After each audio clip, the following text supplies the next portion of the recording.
How's it going, guys? It's Eclipse here and welcome to today's video. Today we're looking at the Bourrasque, the tier 8 premium medium from the French line. It's absolutely fantastic. You could have picked it up as part of the season. Well, you still can if we go to the store and you go to the tank bundles, and it should be like right at the end. Obviously I've got it, so I can't pick it up again. But it's a really good tank and definitely one I'd recommend to people to pick up. I know I released a poll yesterday, just asking what kind of tank reviews you'd actually like to see, and yeah, that's the way I think I'm going to do it. I think I'm going to ask you which tank reviews you want to see first. Next one will probably be the Dreadnought. I think that's probably most likely going to be it. But without further ado, we'll get into what kind of setup you need for the Bourrasque and what you can kind of have, what you should really be focusing on with your equipment and your perk setup in this tank, and kind of to make it the most useful medium tank you can. Now, starting off, the camo and the vision on this tank are actually really good. I mean, I'm not surprised considering how small it is. It's really quite small. And what you want to do is make sure that you make the most of this. You can do that by putting on the vision and the camo perks. Obviously, if I wanted really, really good concealment, I'd put on advanced concealment. But the problem is I don't think it's warranted on this tank. I mean, on some of the more TD-esque tanks, then maybe it might be worth it. But for this current one, on the current build on what console, then definitely I think this is the way to go. So I've got improved ventilation, just boosts crew performance by 5%. Saves on reload time, increases your vision range. It basically improves everything by 5%. It's not the biggest increase, but when you combine that with every single thing on the tank, then it's definitely really good. It doesn't affect your damage, it doesn't affect your penetration, anything like that, but it does affect what the stats and crew are going to do for your tank. What else did I put on? I've got advanced optics. That's just to get the 10% extra view range, pushing us up to 454 meters view range, which is actually really good. It's higher than some of the tier 10 medium tanks, I'm not going to lie. It's more like a light tank, this tank, and that's kind of what you need to keep in mind when you're playing it. But you are a really fast medium. So it's kind of a hybrid in between those two. So yeah, you've got the mobility and you definitely need to use that. That's why the vision's probably more important than having concealment. And then obviously the gun stabilizer. This tank's pretty inaccurate on the move, but when you put the gun stabilizer on it, the plus 20% accuracy makes it so much better, literally so much better. And that's what you want to be focusing on. I mean, you could put things like aiming speed, but the 20% accuracy just overall is better. So don't really ever put gun laying drive. It's kind of a bit of a rubbish one in terms of if you want the accuracy, it's just better to have the 20% if you can take it. Not all tanks get gun stabilizer, but this one does, and that's definitely the one you want to pick. So don't pick that over the gun stabilizer. What else can you have in this tank? That is pretty much it. I mean, you don't want advanced armor. You really don't want spool liner because you're not going to be ramming anything, and if you get hit by arty, it's going to pen you anyway because of the armor of this vehicle. As you can see, it is an absolute paper tank. You've got 1mm of armor in some places. From the front, you've pretty much got like 40mm on the whole.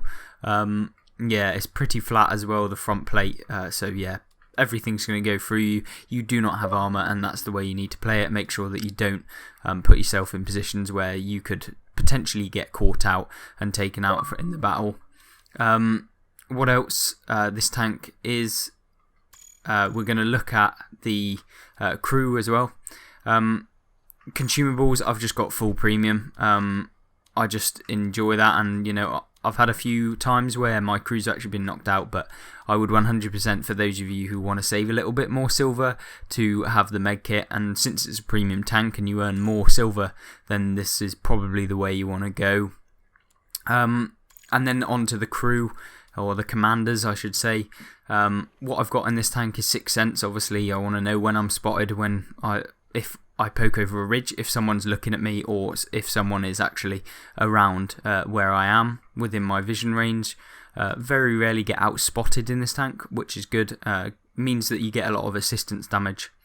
And then camo perks, I've got all of them on. That's kind of just because I didn't pick the concealment net. I thought that it would be worth it putting all of the camo on this tank just to increase the ability for me to not get spotted. Muffled shot is absolutely perfect for this tank. You want to be trying to use bushes and stuff like that to avoid getting hit and not getting spotted when you're firing. Pulling behind bushes and stuff like that just to make sure that you don't get spotted a little easier. Obviously sometimes you will, but just trying to increase the chance of you not getting spotted is what I'm after on this tank. Born Leader we've got just basically increases skill effectiveness and your crew performance, so you'll be reloading quicker, you have a little bit more accuracy, I believe, and all of the perks work 10% better as well. So say if I've got a 10% increase to 10%, so you'll get an extra 1% increase to accuracy for steady aim, so that basically means you'll have 11% in total. So it basically is better on tanks that have 9 skills, but it also works for the crew performance too. Vision range, we want that to be as high as possible, so picking situational awareness is really good. And then I've got track mechanic because it is a medium tank, so the tracks repair slightly slower, but that's not too bad for us, so that's why we pick track mechanic. Rapid loading, just because it's an auto loader, you don't get much opportunity to increase the loading speed, means that that's why we've picked that. And there you go, that's pretty much the setup. We'll get into the gameplay and we'll talk a little bit more about the tank over there. And our first gameplay here is on Sand River, so we're playing obviously in the Bourrasque. What kind of areas should you be using the Bourrasque in on this map? And it's definitely on the front line, using your mobility, really pushing out that damage when you can, when you realise that heavy tanks or opposite mediums have fired, coming out, dealing your 720 on average alpha damage to them between the 2 shots, and then pulling back away. Obviously you've got an autoloader, so being a peeker, someone that literally just peeks a corner, deals your 2 shots and then backs off. You don't want to be getting into brawling situations, and that's what I kind of feature in this gameplay. Using your mobility to put you at places which are definitely better for the tank, and just basically getting into the right positions. So we're already on like 660 damage at the start of the game. We did hit the Tiger Shark twice, which is really good because those can be really annoying late game when they just rush you and they lose half their health for no reason. But now we've got into this position, we use our gun depression to find anyone that might want to cross. Will be reloaded by now, and yeah, you do have like a 21-second reload as the best one you could possibly get. And yeah, we're making sure that you're really putting out the damage as and when you can, so putting yourself into a position where you can shoot as soon as you've reloaded those 2 clips is something that you need to really focus on. This T-34 here is actually a big help for us in order for us to actually have a good game, because he's kind of putting pressure on the opposition from actually coming back to try and take us out in the game.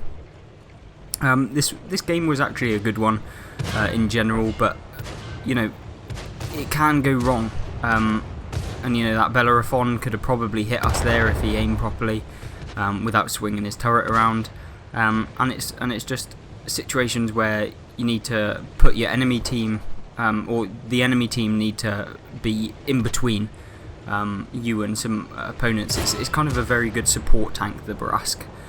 You don't want to be the one on the front lines all of the time on your own. So yeah, you want to be on the front lines, but you don't want to be there solo. Like if you find yourself in a position like that because of your long reload, you only do 720 on average damage every like 21 seconds. So yeah, you can burst out 700, but then they can absolutely farm you for 21 seconds whilst you're reloading, and you can do absolutely nothing. You've got no armor, and basically all you can do is spot for your team.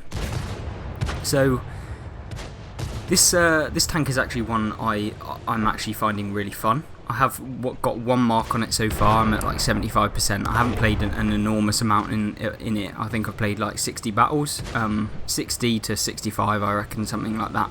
We're at about 76% in the tank. I've had some really good games. I am averaging like 3.2k damage roughly. Not entirely sure on that, but you know, it's around there. Getting that amount of damage as well is actually pretty easy in the Bourrasque, because you know it's only 5 unloads of the clip to be able to do 3.5k on average. So you know, as long as you're playing and surviving to the late game, so preserving your hit points, you know, making sure that you are actually going to be able to survive that long is something I always like. And also I do like going for the tracking shot, because you know that long reload is a long time, and if you can manage to get some tracking, then it's going to be really good in that time. So yeah, always aim for the tracks as well, so long as you're not just aiming for the tracks and not getting any damage. You need to kind of work that out yourself. When is it good to track someone, when is it not? If it's your final shot, it's always good to track them and pen them.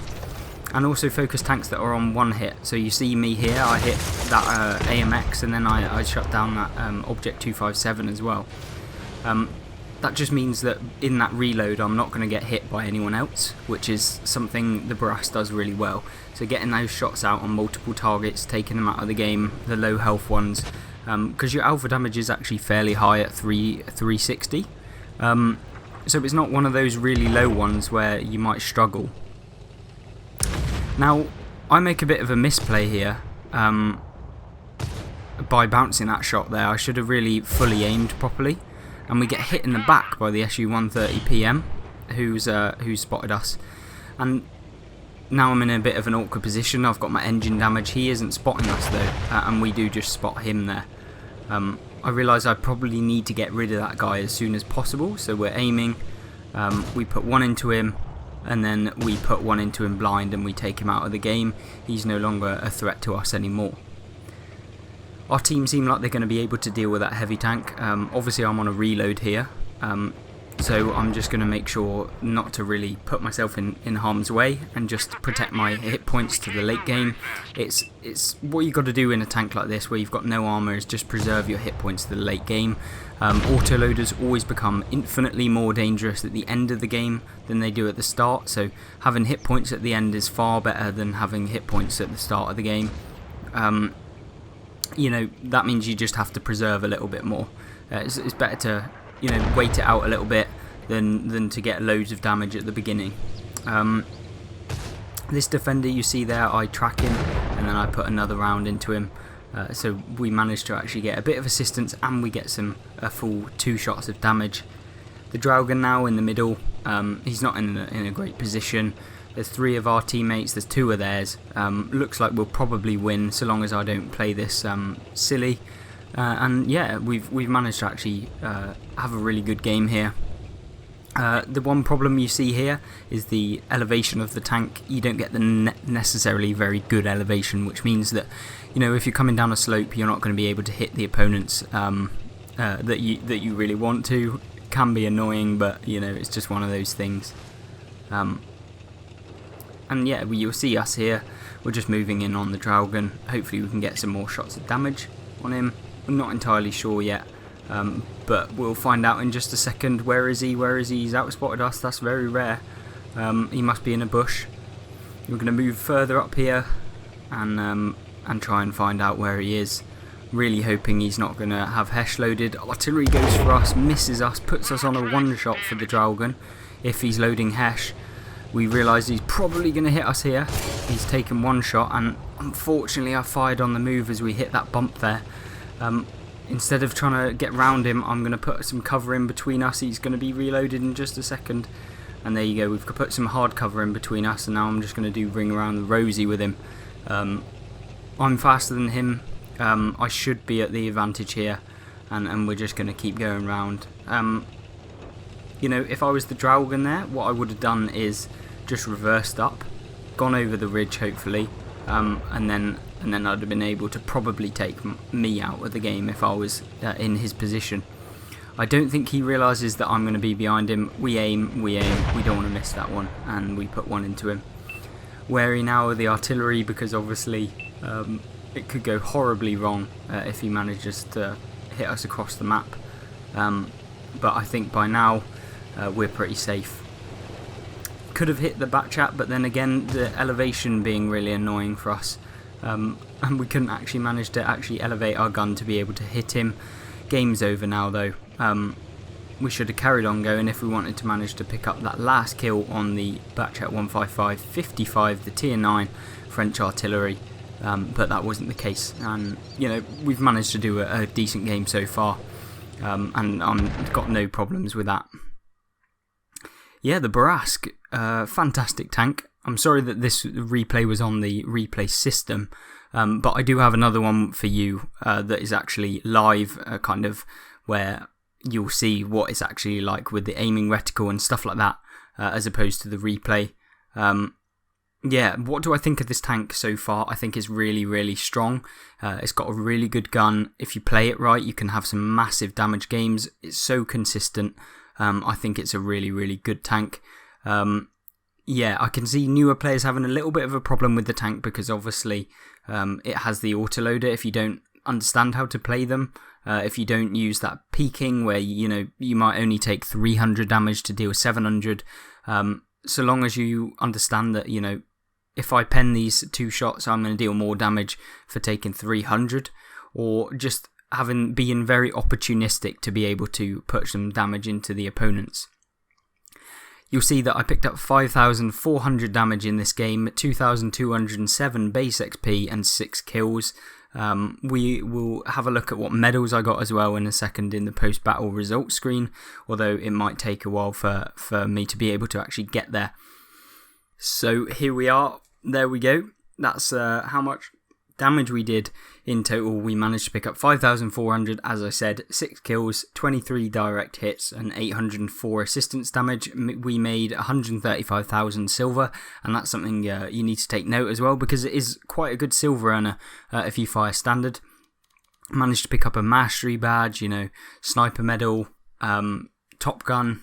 Yeah, it was a really good game, and definitely one that I could show kind of and highlight what's good about this tank and how you can use it to really have some good games.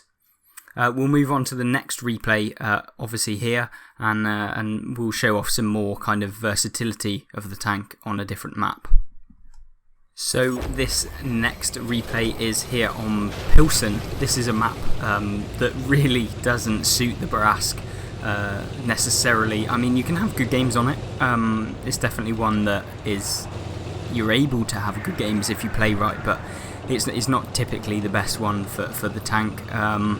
You kind of have to rely on a little bit of spotting, a little bit of tracking and stuff to have a good game in terms of your combined damage. Pushing out lots of damage is kind of hard because you do have to expose yourself quite a bit on the map, and peaking heavies is probably not the best idea in a tank that's made of paper. And as you can see, we tried to use our spotting there at the start of the game to get a bit of assistance damage, yeah, and kind of just push out as much damage as we possibly can at the start of the game. So what did this replay kind of feature? It's kind of showing you repositioning. I kind of like the way I used my mobility in this game towards the mid and late stage of the game to be able to kind of prioritize certain targets and know when to push and when to retreat and when to kind of relocate, and that's something I think most people get limited by in their games. And yeah, I think that that's something important to know and to learn on World of Tanks console to be able to have those good games. And I'm really hoping that this channel will be able to kind of show you some good gameplay and to really show you how to get there yourself and do some decent damage games. I'm not saying these gameplays are necessarily that fantastic. They're only 5.4K. They're not outrageous, and they're definitely achievable for most players.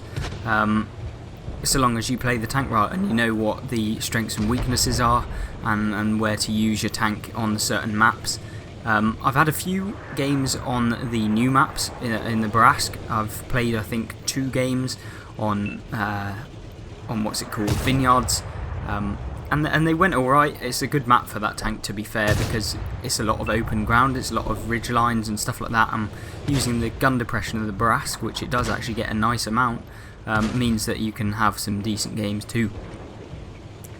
So far, I've camped a little bit at the beginning of the game, just putting shots out, but that's kind of what you have to do in these tier 10 games.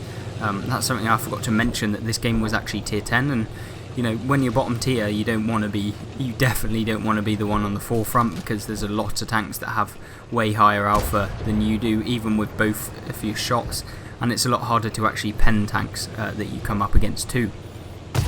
So the back of the 432 there, we only track him with our first shot and then take him out with our second. Would have been nice to pen both just to get a bit more damage. And at this point I'm kind of having to push up, and with our machine, who deciding to YOLO 2 tier 10s on the enemy team. Not quite sure what he was thinking, but we'll deal with it. We see the Dragon here, we put 2 into him before he manages to do anything to us, and then we pull back, and we're going to go and help our machine here. Obviously he's decided he didn't want to live in this game anymore, and he's going to try and get himself taken out, but now that the enemy machine is probably reloading, we're going to put pressure on them. The Valor here trying to get us, and we put 2 into him, taking him out of the game, and that's a tier 10 like heavy out of the game, which is always good. Well, it's like a heavy medium, I guess. So just basically getting a tier 10 out of the game is always good. And then we run away, because the machine is probably going to reload before we do. And when you've got 865 hit points and the machine fires at like around every half a second, it feels like, you definitely don't want to be anywhere near that thing. What I'm not a fan of is the machine, to be fair. I got really annoyed when they first released it. I thought that the mercenary tanks were actually just basically power creep. Sticking an unnerfed Skoda gun or TVP gun on a tier 10 with a turret, with mobility, with a 50B hull. It just seems like they took the best parts of different tanks and then stuck them all together and went, here you go, here's a tier 10. But we won't badger on about that too much, and we'll focus on the Bourrasque again here. And you see that I took the long way round in the Bourrasque, because I'm not going to get spotted until I'm really up close and personal with this E5, who's over to the right. You see my driving, very poor. I forgot that there were some oil tanks there. I wanted to go round the cap rather than go through it, because obviously if I go in the cap, it's going to alert the enemy team that I'm in the cap, and they're probably going to turn towards defending, or they're going to know that I'm here, and I want the element of surprise as much as possible on this E5 here. So we stop here, we put 1 into him, and then we miss our last one and he misses us. Now what we do is try a tactic that it always tends to work, is that you go one way and then go the other. Unfortunately he manages to hit us there, and instead of sticking around and waiting for the E5 to reload and try and get around him, I just decide to go right past him. He's not going to be able to hit us, and we're going to shut down this T54 just after we've reloaded there. And then now we're going to swing back around and go towards the E5. So what a lot of players might have done is actually stick around that E5 and try and get round him and stuff like that, but it's just not worth it, because I had a 21-second reload. He's got like probably a 7-second reload for that gun to do 400. He'd have killed us, well, he'd have taken me out way before I'd managed to actually reload. And that thing's actually fairly fast and mobile to be able to swing around and get some damage on us. So that's not something I wanted to do. And now I'm just going to focus on this artillery and take him out of the game right at the end of the battle. We're just waiting to reload, and there we go. That's that game out of the park, doing fairly well actually. For a tank where you're 2 tiers below, you're in a tank that really relies on putting damage out in bursts. And when you haven't got the best penetration, didn't even manage to fire that many premium rounds that game, if any. which you'll see by the amount of credits we made. And yeah, a good one for my marks as well, just because of the damage and assistance that we managed to pick up from this game. So yeah, we'll move on to the post-battle results screen in just a second here. But you could definitely see what the Bourrasque is like and what you can kind of achieve in this tank. You know, using that really good mobility, getting up to 65 kilometers an hour, shifting around the map, moving, being dynamic, making sure that you put yourself in opportunistic locations to be able to deal the most damage possible and support your team as much as possible as well. Remember, it's always best to get tanks that are on low hit points out of the game first so that they can't shoot you back.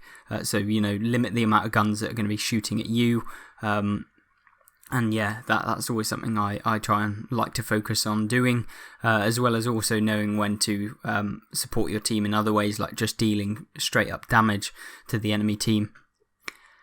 So here we go, we'll be at the post-battle results screen in just a second. It takes a little while from the replay section, but you know, it's something that I really hope Wargaming start fixing is actually the replay system, to get a nice community feature here, because you know it's kind of annoying not being able to see the reticle in the sniper mode. It would just make it better, and also the smoke is really frustrating in the sniper mode as well, because you can't actually see what you're aiming at or anything like that on the enemy tank. So I'm really hoping they'll focus on fixing that eventually. But as you can see, we go here to the actual game here. We made 175,000 silver, destroyed 5 enemy tanks, and we did 4,541 damage, 1,300 nearly assisted, 19 direct hits and 4 detections. Managed to pick up a Reaper medal for taking out 3 tanks in a row with 1 shot, as you can see by the T-54, the E5 and then the artillery at the end of the game. Mastery badge, obviously, Leverschleio's medal, and Bruiser 5 for effect, fighter, and getting a little bit on our marks percentage here now as well. 2,270 base XP, which is really good. Doesn't always happen, and that's probably because I was shooting tier 10 tanks for the majority of that game. But there we go, that's the Bourrasque, a little bit of an insight into what you should be using, what equipment you should use. I should have another video coming soon on the Dreadnought. I know I made a community post on my channel to be able to show you what kind of things you might like to see reviewed. Obviously, I'll be posting more topics that you can pick tanks from, and you know, you can always suggest tanks as well in the comments on this video or any video of mine for me to review. Just basically like to see your opinions. If you differ, then feel free to leave your comments, say what kind of setups you like using. But for me, and for, you know, how I deal with enemy tanks, then this is definitely the one. I think I've got like an 82% win rate in the Bourrasque overall, which is, you know, fairly substantial. So yeah, I've been enjoying it a lot, and definitely enjoy using it. I'd like to say a big thank you to Angry Canuck for sending me this tank as well for free. Really appreciate that, and yeah, I'd like to say a big thank you to you. Yeah, really appreciate every single bit of support from every one of you in the community, and you know, getting gifted tanks is actually fantastic, and I really never kind of expected that to ever happen. But yeah, thank you to everyone, and I hope to see you in the next video. I should have some more videos on screen right now, so if you want to click those and go and check out the news, I do have some other replays that will probably be one there, probably of the T50-2, I believe. Really good game in that thing that you might want to check out, so if you do, then go ahead. If not, I hope you have a good rest of your day. Subscribe for more content on World of Tanks console, and I hope to see you in the next one. Goodbye.